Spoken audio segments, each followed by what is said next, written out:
देखो, ये है तुम्हारे अतिलघुत्तरीय प्रश्न, जल्दी जल्दी से कर लेते हैं, ये बहुत सिंपल है। जैसे पहला प्रश्न है, क्रियात्मक शोध में परिकल्पना का क्या अर्थ है। क्रियात्मक शोध में परिकल्पना का क्या अर्थ है। तो परिकल्पना का अभिप्राय उन क्रिया विधियों से है जिनके द्वारा समस्या को समाप्त करने के लिए प्रयास किया जाता है। परिकल्पना से अभिप्राय उन क्रिया विधियों से है, मतलब उन क्रिया विधियों से है जिनके द्वारा समस्या को समाप्त करने के लिए प्रयास किया जाता है। क्रियात्मक शोध में परिकल्पना का क्या अर्थ है। परिकल्पना से अभिप्राय उन क्रिया विधियों से है जिनके द्वारा समस्या को समाप्त करने के लिए प्रयास किया जाता है। समस्या को समाप्त करने के लिए प्रयास किसके द्वारा किया जाता है, परिकल्पना से। ठीक है। अब दूसरा है, मांसपेशियों एवं आंगिक गतिविधियों का मूल्यांकन के किस पक्ष से संबंधित होती हैं। मांसपेशियां एवं आंगिक गतिविधियां मूल्यांकन के किस पक्ष से संबंधित होती हैं, कौशलात्मक पक्ष से। मांसपेशियां मतलब कौशलात्मक पक्ष बोले तो जैसे कोई भी तुम काम कर रहे हो, ठीक है, जिसमें तुम्हें अपने हाथ पैर चलाने की आवश्यकता हो, तो हाथ पैरों में मांसपेशियां होती हैं कि नहीं होती हैं। ठीक है, तो वही है मांसपेशियां एवं आंगिक मीन्स अंग। मांसपेशियों और अंग की गतिविधियां का मूल्यांकन के किस पक्ष से संबंधित होती हैं, तो है कौशलात्मक पक्ष से। कौशलात्मक पक्ष से। मूल्यांकन का लक्ष्य स्पष्ट कीजिए। तो मूल्यांकन का लक्ष्य क्या क्या है, देखो ये सब तुम्हें याद नहीं रखने, पृष्ठपोषण और क्या क्या है ये सब छोड़ो। तो मूल्यांकन के लक्ष्य में क्या है, अधिगम में वृद्धि, मतलब अधिगम क्या है कि कितना सीखा बच्चे ने। ठीक है, सीखा, कितना सीखा। तो अधिगम में वृद्धि, शिक्षण की गुणवत्ता को बढ़ाना, वर्गीकरण मतलब कौन सा बच्चा होशियार है कौन सा कमजोर है। ठीक है, और निर्देशन आदि में मदद देना आदि है। ठीक है, तो मूल्यांकन का लक्ष्य क्या क्या है। मूल्यांकन का लक्ष्य है अधिगम में वृद्धि करना, शिक्षण की गुणवत्ता को बढ़ाना, और वर्गीकरण मतलब कौन सा बच्चा होशियार है कौन सा कमजोर है, ऐसे वर्गीकरण कर देते हैं वो है। ठीक है, और निर्देशन में मदद देना। तो उपचारात्मक शिक्षण का क्या, उपचारात्मक शिक्षण क्या है। उपचारात्मक शिक्षण है छात्रों की त्रुटियों का ज्ञान होने पर उन्हें दूर करने हेतु शिक्षण जो किया जाता है वो उपचारात्मक शिक्षण कहलाता है। जैसे उपचारात्मक शिक्षण क्या है, तो इसके नाम से ही क्लियर हो रहा है कि इसमें उपचार आ रहा है। उपचार का मतलब क्या होता है, इलाज करना। ठीक है, तो इलाज कब होगा, जब पहले कोई समस्या पता चलेगी तभी तो।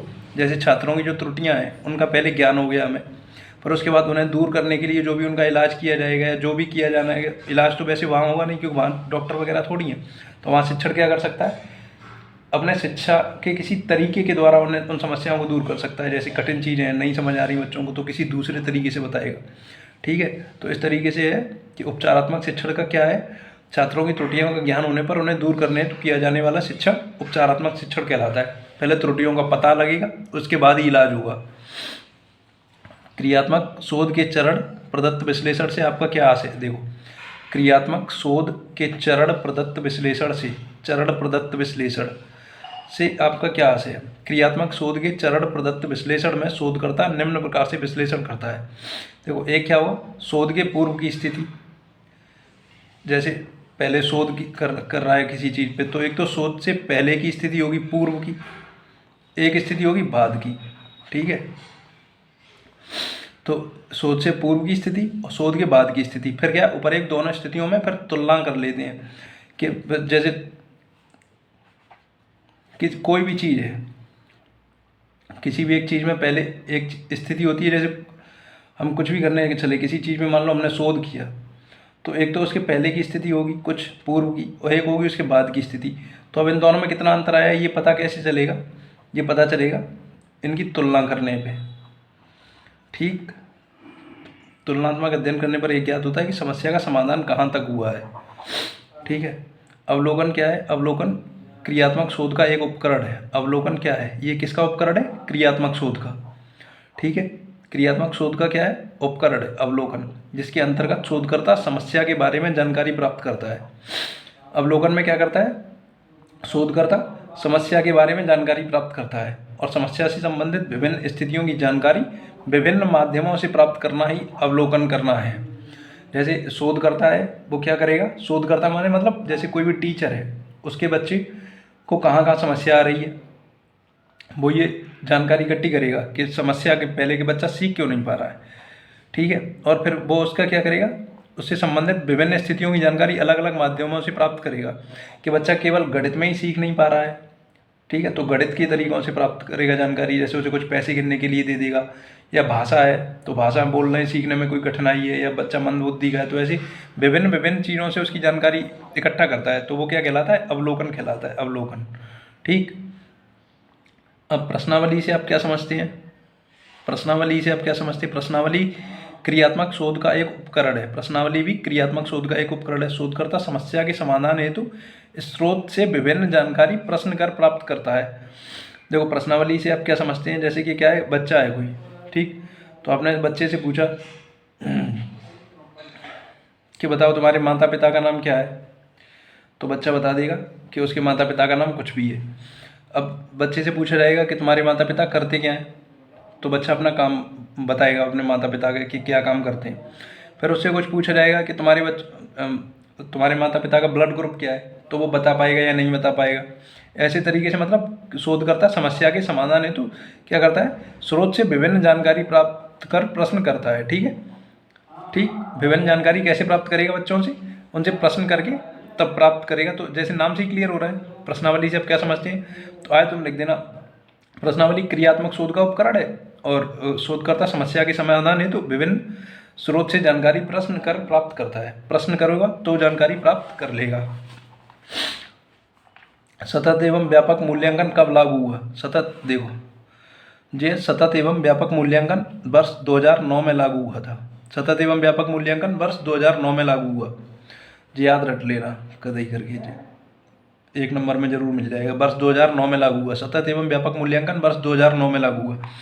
युग्म मूल्यांकन से आप क्या समझते हैं? युग्म मीन्स जोड़ा, जोड़ा, युग्म का मतलब ही होता है जोड़ा। तो युग्म मूल्यांकन में जोड़ा बनाने वाले प्रश्न आते हैं। इनमें 2 समूहों में शब्द जोड़े में दिए रहते हैं, बच्चों से सही जोड़े बनवाए जाते हैं। अच्छा, जैसे यहाँ पे लिखा है कि राजधानी, ठीक है, यहाँ पर लिखा है प्रदेश, यहाँ पे लिखा है जैसे लखनऊ, ठीक, और यहाँ पे लिखा है बिहार, यहाँ पे लिखा है पटना, यहाँ लिखा है उत्तर प्रदेश। तो बच्चे क्या करेंगे? उत्तर प्रदेश की राजधानी लखनऊ ऐसे मिला देंगे, बिहार की राजधानी पटना ऐसे मिला देंगे। ठीक है, तो ये क्या हो गया? युग्म मूल्यांकन। युग्म मूल्यांकन में जोड़ा बनाने वाले प्रश्न आते हैं। इनमें 2 समूहों में शब्द जोड़ों में दिए रहते हैं, बच्चों से सही जोड़े, तो मैं ऐसे लिख देना, युग्म मूल्यांकन में जोड़ा बनाने वाले प्रश्न आते हैं। इनमें 2 समूहों में शब्द जोड़े में दिए रहते हैं, बच्चे सही जोड़े बनवाए जाते हैं। तो मैंने लिख देना केवल, युग्म मूल्यांकन में जोड़ा बनाने वाले प्रश्न आते हैं, बच्चों से सही जोड़े बनवाए जाते हैं। बीच वाली लाइन अगर छोड़ भी दोगे तो कोई दिक्कत नहीं है।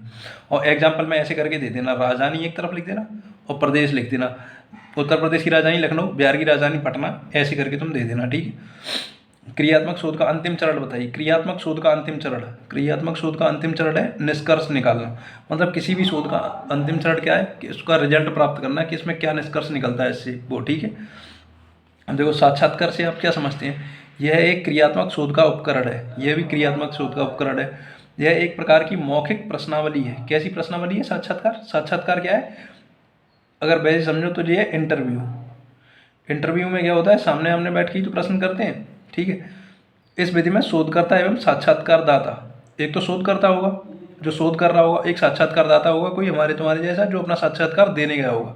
तो आमने सामने बैठकर जानकारी का आदान प्रदान करते हैं। ठीक है, ठीक, आमने सामने बैठकर जानकारी का, ये बहुत सिंपल है। साक्षात्कार से आप क्या समझते हैं? क्रियात्मक शोध का एक उपकरण है। यह एक प्रकार की मौखिक प्रश्नावली है। मौखिक प्रश्नावली है, इसमें लिखित प्रश्नावली नहीं है बस। ठीक है। साक्षात्कार हमेशा मुंह से बोल के होता है, आमने सामने बैठ के। शोधकर्ता एवं साक्षात्कारदाता आमने सामने बैठकर जानकारी आदान प्रदान करते हैं। अच्छा, न्यायादर्श क्या है? न्यायादर्श है जैसे सैंपल, सैंपल है। ठीक है, सैंपल क्या है? जैसे ये मान लो कि कोई भी है सैंपल, ऐसे जैसे मान लो विमल की दुकान पे, आड़त पे वो आती थी कोई भी चीज़, मक्का या बाजरा या गेहूँ, तो गेहूँ पूरे तो लेके आता नहीं था एक बार में कोई आदमी। तो क्या करता था? कोई सैंपल भर के ले आता था किसी पॉलीथिन में या किसी में। तो वो क्या है, उससे पता लग जाता था कि ये कैसे हो गए बाकी के गेहूँ। तो यही क्या है? सैंपल। सैंपल न्यायादर्श या नमूना है। ठीक है, नमूना ही तो होता है वो सैंपल। तो बस ऐसे करके, न्यायादर्श का आकार पर्याप्त होना चाहिए। न्यायादर्श का चयन इस प्रकार से वो होता है कि वह जनसंख्या का प्रतिनिधित्व करे, वरना इससे प्राप्त परिणाम भ्रामक हो सकते हैं। अब देखो यहाँ पे जो पूछा जा रहा है, यहाँ पे पूछा जा रहा है कि न्यायाधीश का आकार पर्याप्त होना चाहिए। जैसे कि एक पूरी हमारे उत्तर प्रदेश की जनसंख्या है या पूरे भारत की, तो इस पूरे भारत की जनसंख्या में से कहीं से भी रैंडमली उठा लिए जाएंगे जगह जगह से लोग, कि यहाँ के उत्तर प्रदेश के लोगों का रहन सहन कैसा है, फिर दिल्ली के लोगों का रहन सहन कैसा है, फिर तो उन सब में तुलना करके एक वो निकाली जाती है कि कैसा कैसे चीज़ें हैं, ठीक है, कितना अंतर आ रहा है, कैसे लोग यहाँ पे जीवन गुजार रहे हैं अपना, तो उस तरीके से शिक्षा का कैसा है, स्वास्थ्य कैसा है लोगों का, तो वो है एक तरीके से जी। तो इसमें तुम्हें कुछ नहीं याद रखना है। न्यायाधीश की विशेषता क्या है, एक तो आकार पर्याप्त होना चाहिए, तुम मुझे बता देना। एक नंबर विशेषता, न्यायाधीश का चयन इस प्रकार हो कि जनसंख्या का प्रतिनिधित्व करे, ठीक। दूसरा बता देना कि इस प्रकार से हो कि वह जनसंख्या का प्रतिनिधित्व करे। तो मूल्यांकन में ग्रेडिंग सिस्टम स्पष्ट करें। जिस प्रकार बच्चों के शिक्षक मूल्यांकन के बाद उन्हें श्रेणी प्रदान की जाती है, उसी प्रकार बच्चों की शैक्षिक संप्राप्ति के स्तर के मापन आधार में विद्यालय में ग्रेडिंग द्वारा की जाती है। देखो ग्रेडिंग का क्या है, इस प्रश्न को छोड़ो, बाद में बताएं तुम्हें, 13 छोड़ो। छात्र प्रोफाइल क्या है, अच्छा छात्र प्रोफाइल, प्रोफाइल जैसे तुमने देखी फेसबुक प्रोफाइल बनती है और वो सब, ठीक है ना।